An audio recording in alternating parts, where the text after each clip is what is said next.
5 या अभियानांतर्गत कुंडल ग्रामपंचायती मार्फत आपण आज इथं शाश्वत शेती आणि सेंद्रिय शेती म्हणजे सेंद्रिय शेती एकूण शाश्वत शेती याबाबत आपण आज इथं व्याख्यान देत आहोत। इथं बघायला गेलं तर परसबाग सेंद्रिय शेती ही कशा पद्धतीनं करायला पाहिजे यासाठी आज इथं माझं व्याख्यान होत आहे।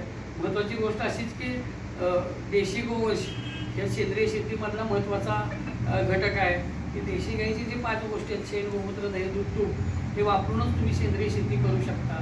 त्याबरोबर निसर्गातल्या काही गोष्टी आहेत त्यामध्ये तुम्हाला वनस्पती असतील, काही जीवजंतू असेल ह्याच्या पद्धतीनं तुम्ही सेंद्रिय शेती करू शकता।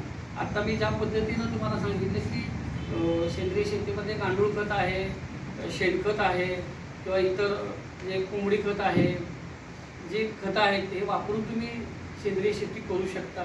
त्याबरोबर परसबाग ही महत्त्वाची गोष्ट आहे गावाच्या दृष्टिकोनातून, कारण प्रत्येकानं जर स्वतःचं आरोग्य आणि कुटुंबाचं आरोग्य जर चांगल्या पद्धतीने जपायचं असेल तर सेंद्रिय शेतीची कास धरायला पाहिजे, परसबागेची कास धरायला पाहिजे। घराभोवती जी शिल्लक असणारी 1-2 गुंठ जागा असेल किंवा काही थोडी जागा असेल काही स्क्वेअर फुटामध्ये, त्यामध्ये तुम्ही स्वतःसाठी किंवा स्वतःच्या कुटुंबासाठी तुम्ही भाजीपाला लावू शकता।